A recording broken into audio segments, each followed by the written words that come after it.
Avant toute chose, bonne année et petite parenthèse aussi pour vous dire que c'est la première fois depuis 5 ans, parce que ça fait 5 ans qu'on est sur YouTube, ça commence à faire, que j'arrive avec une vidéo comme ça en début d'année sur les projets à venir sur l'univers DC et qu'on a enfin des projets sur les rails et un univers qui ressemble ou ressemblera à un univers. Pendant longtemps, on savait plus trop où donner de la tête, Snyder par-ci, Snyder par-là, les changements de direction, on s'inquiétait, on s'affamait même. Mais ça y est, Papa Gunn est aux commandes, Peacemaker saison 2 ou encore Superman arrive l'année prochaine. Mais j'avais envie de faire un point sur ce qui a été annoncé durant 2024 de manière officielle, parce que vous avez très potentiellement tous suivi l'annonce de James Gunn avec tous les projets du chapitre 1 Gods and Monsters, mais est-ce que vous avez été sur le qui-vive durant cette année? Parce qu'il y en a eu pas mal des projets et ils sont plutôt sympas. À commencer par la partie animation, puisqu'une série animée Blue Beetle fera son arrivée. Il est comme cul et chemise dans les comics avec Booster Gold, qui lui aussi aura droit à sa propre série en live action cette fois dans le DC Universe de Gunn. Et Xolo Maridueña devrait revenir pour prêter sa voix au personnage, et en tant qu'acteur évidemment, si le personnage venait à réapparaître en live action. Car comme vous le savez, tous les acteurs qui prêtent leur voix sur des projets animés sont annoncés par Gunn comme revenant sur leur personnage en live action, si jamais ils reviennent en live action. Alors petite précision qui a son importance, il ne s'agira pas de la suite au film sorti en 2023 du même nom. Ce film lui appartient à l'ancien univers, le DCEU. Il faut prendre en considération qu'on sera en quelque sorte sur un nouveau Blue Beetle qui sera incarné par le même acteur du coup. Là-dessus, Gunn a précisé qu'il ne fallait pas obligatoirement voir le film pour comprendre l'histoire de la série animée, mais que ce sera une sorte de plus. Alors si vous y comprenez rien à tout ça, non, vous n'êtes pas con, c'est juste que pour l'instant, en matière de reboot, soft reboot, il va juste falloir attendre qu'on ait tout ça devant les yeux pour vraiment capter à 100% à quel point Gunn va se servir de ses acteurs et à quel point ça va évoluer par rapport à l'ancien univers. Mais je suis certain que tout ça va devenir clair comme de l'eau de roche.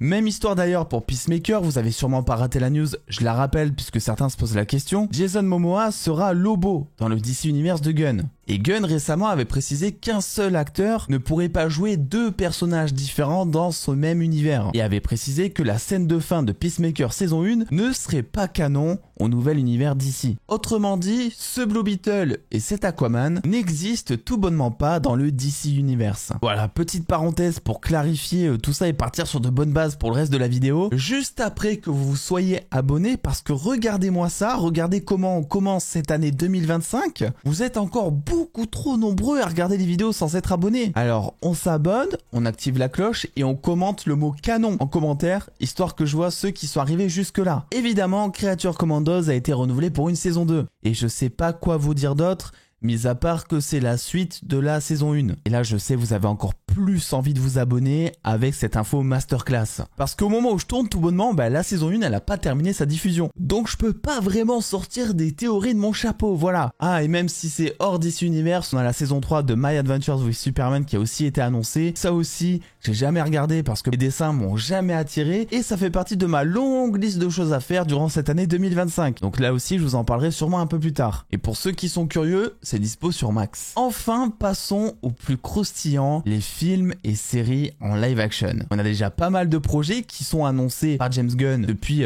son reveal au pouvoir avec l'annonce du chapitre 1 Gods and Monsters. Et cette année, ou plutôt en 2024, va falloir s'y faire. Il y a eu beaucoup de choses qui ont été annoncées de manière officielle, soit par Gunn, soit par des gros médias très fiables. Et ces personnages, ces projets, ils arrivent incessamment sous peu. Alors ils arrivent sans date, probablement pas avant 2026, mais ils arrivent. À commencer par Clayface, ou Gueule d'Argile en français, personnage que l'on a vu pour la première fois dans le DC Universe dans la saison 1 de Creature Commandos et qui sera cette fois en live action. Une grande première donc pour cet univers, le DC Universe. On aura un projet entièrement centré sur un méchant. J'ai hâte de voir ce que ça va donner parce que c'est vrai que ces dernières années, on n'a pas vraiment eu une bonne expérience, à vrai dire, des films qui tournent autour des méchants. Il y a bien Joker qui tire un peu son épingle du jeu, mais bon, même si ça reste 2 bons films selon moi, on n'a pas pu s'empêcher de le faire tomber dans la case anti-héros. Doit-on donc forcément faire d'un méchant un anti-héros pour qu'il puisse porter un film? J'espère que là-dessus Gunn nous surprendra et nous montrera puissance 10 si jamais vous n'êtes toujours pas convaincu que Sony nous a pris pour des cons durant des années avec son univers Sony Marvel. Le film Clayface est déjà daté pour le 11 septembre 2026 en salle et sera notamment produit par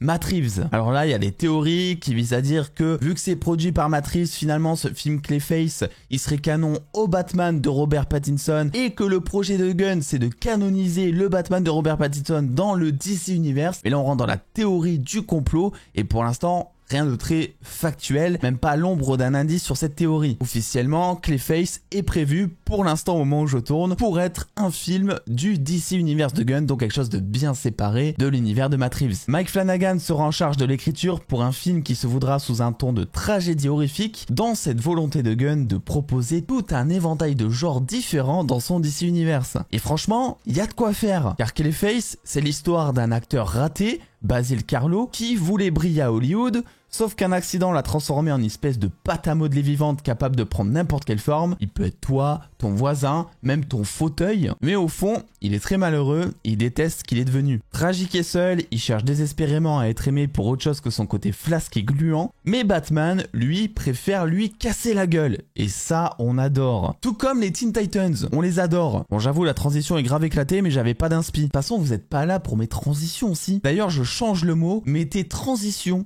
en commentaire, comme ça elle aura au moins servi à quelque chose. Bon, ce projet Teen Titans, on sait pas grand chose pour l'instant. Des rumeurs veulent que l'équipe de la série d'animation soit celle présente pour le film, mais rien de très fiable pour l'instant. On sait une chose par contre, c'est que Hannah Nogueira, également scénariste de Supergirl Woman of Tomorrow, sera en charge là aussi d'écrire le script. Je fais aussi une petite déduction, grâce à l'introduction de Damian Wayne dans Batman the Brave and the Bold, il est possible que ce soit le Robin qui rejoigne les Teen Titans dans cette nouvelle adaptation. On avait aussi eu la confirmation de la part du showrunner de Creature Commandos que ce personnage visible quelques secondes dans un épisode de Creature Commandos était celui de Wally West, ce qui pourrait vouloir dire que son Kid Flash serait au rendez-vous pour cette équipe des Teen Titans aussi. Reste à voir la suite, mais en tout cas, j'aimerais beaucoup avoir un Beast Boy après la version Wish qu'on a eu dans la série Netflix Titans, et j'ai hâte de voir s'ils vont avoir les cojones de nous mettre un cyborg, parce qu'il faut dire que celui de Ray Fisher, il a été très peu présent mais ultra apprécié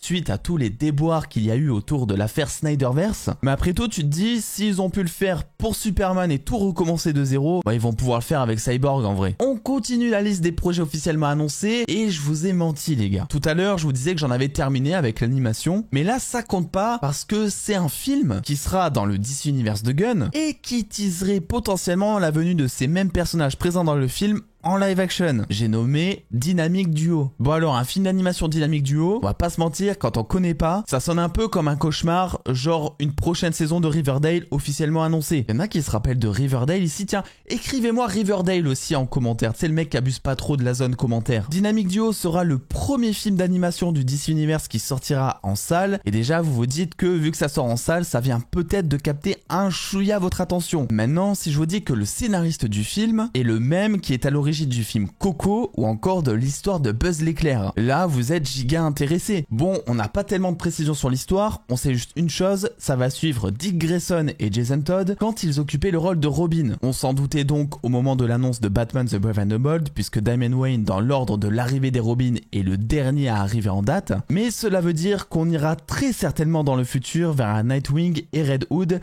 et ça déchire de la chocolatine bordel. Concernant l'animation, James Gunn a affirmé qu'il bosserait avec la boîte Swaybox, reconnue pour ses avancées dans le domaine de l'animation, avec une technique qui mélange de l'animation, des marionnettes et des CGI pour un résultat assez unique. Un truc qui a l'air ultra ambitieux. Je sais pas vous, mais j'ai quand même hâte d'en savoir plus sur ce projet. Il paye pas de mine, mais ça peut être un giga bon poulet. Dans un autre genre, c'est Daniel Craig qui serait en pourparlers et qui abandonnerait son EPAP pour une bonne grosse dose de...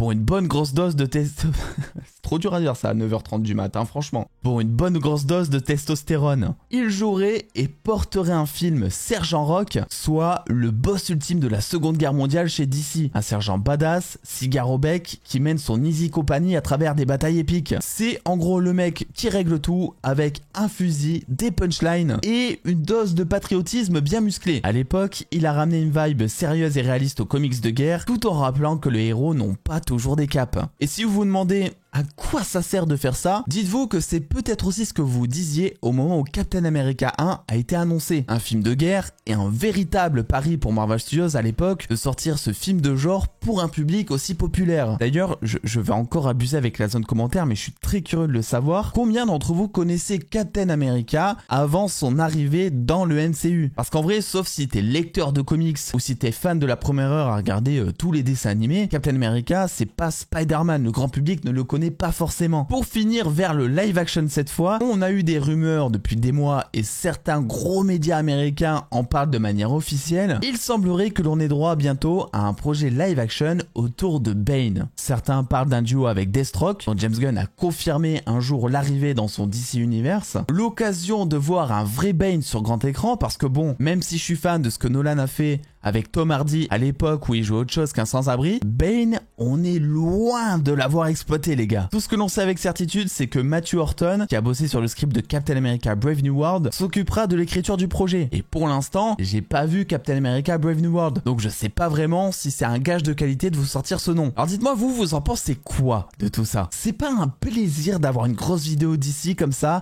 avec plein de projets qui sont sur les rails, qui vont arriver, sans changement de direction, sans soucis extérieur, c'est pas génial? Qu'est-ce que j'ai hâte d'en découvrir plus et de théoriser à nouveau sur tout cet univers, de réagir à des bandes annonces, de vibrer devant. Ce que James Gunn nous cuisine en ce moment, ça semble très prometteur, on va pas se mentir. Et moi, ce que j'aime particulièrement, c'est justement le fait qu'ils choisissent des genres et des tons différents en fonction des projets et qu'ils se contentent pas juste de cibler le grand public avec des vannes, plein de couleurs, etc. Parmi tout ce qui a été annoncé par James Gunn et dans cette vidéo, moi, le projet que j'attends le plus, c'est Swamp Thing. Le personnage mérite vraiment, c'est un des plus sous-cotés de l'univers d'ici. Et en plus, c'est James Mangold qui va bosser dessus. Ça sent vraiment le poulet. Donc dites-moi encore une fois en commentaire quel projet vous attendez le plus. Je vous ai pas mal sollicité dans cette vidéo. C'est vrai que j'ai légèrement abusé. Merci à tous évidemment pour cette année 2024 qui a été pleine de rebondissements. 2025 s'annonce incroyable, il y a déjà plein de trucs sur mon disque dur là qui vont arriver, ça va être vraiment aux petits oignons. Et vu l'année en termes de blockbuster de DC, de Marvel qui arrive, on va très bien manger, croyez-moi. J'espère que la hype